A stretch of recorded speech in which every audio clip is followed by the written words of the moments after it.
Good morning. I'm Harley Schlanger from the LaRouche Organization with your daily video update for March 31st, 2025. The question I want to take up today is, who wants the United States to engage in a war with Iran?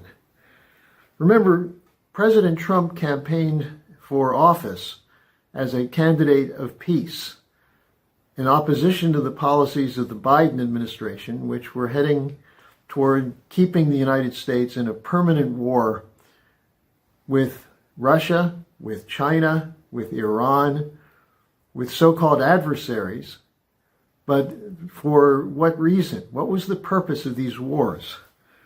Now, when President Trump came into office the second time, he immediately embarked on a policy of peace for Ukraine through discussions with Vladimir Putin.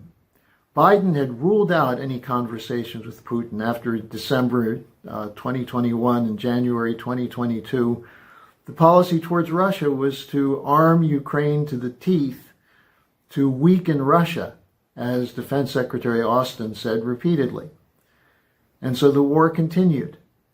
And the U.S.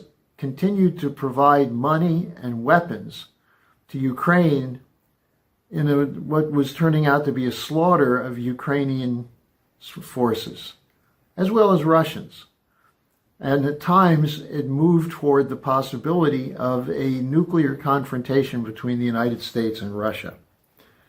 Now, what Trump said he was going to do is reverse the policies of the previous administrations, especially the presidencies of George W. Bush, Barack Obama, and Biden.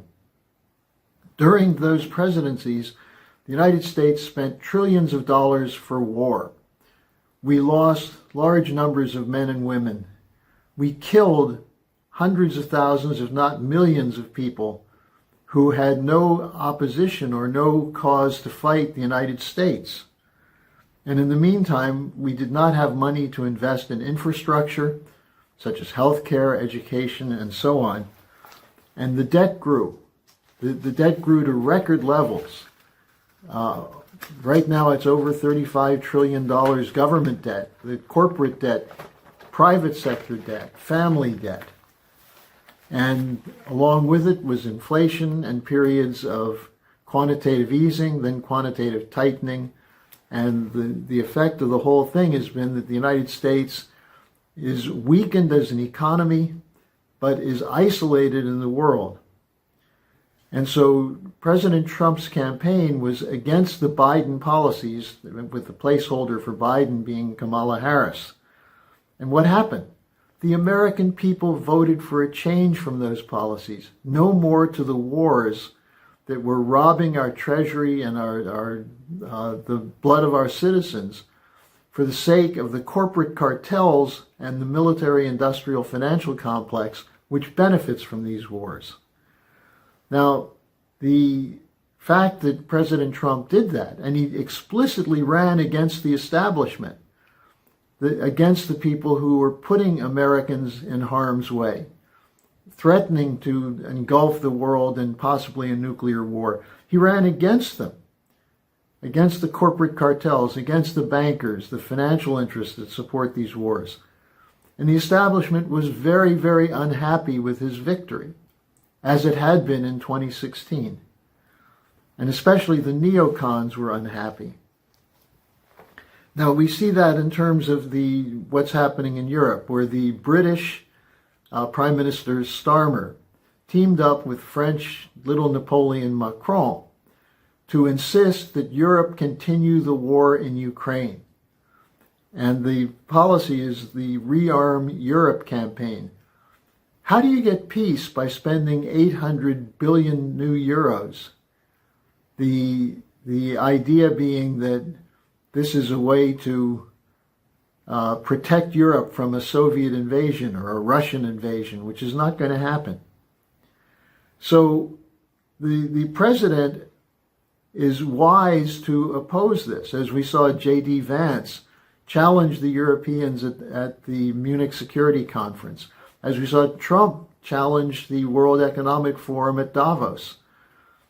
the idea of the United States being a commitment, having a commitment to peace that benefits the whole world, is something that the American people support. The problem is, what about Israel?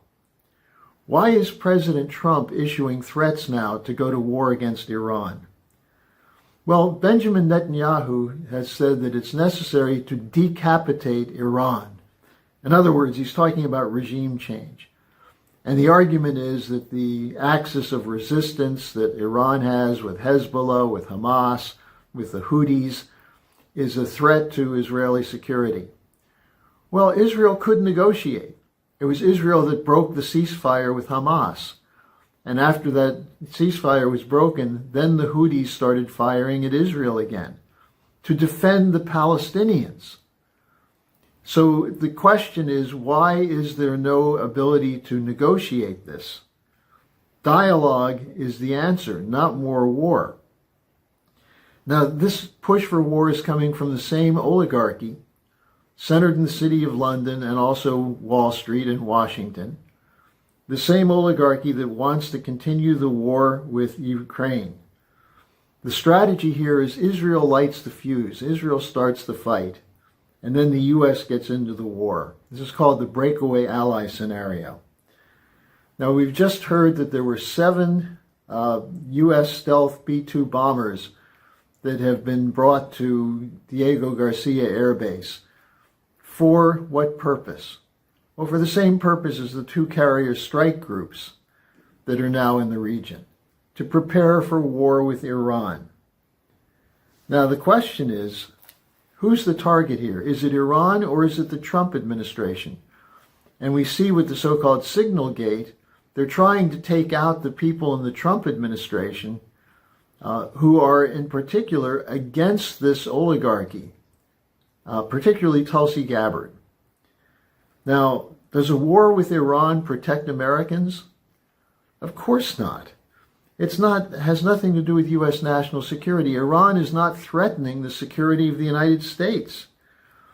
And if the Israelis gave up their idea of being the marcher lord for the British imperial interests in the Middle East, there'd be no confrontation between Iran and Israel.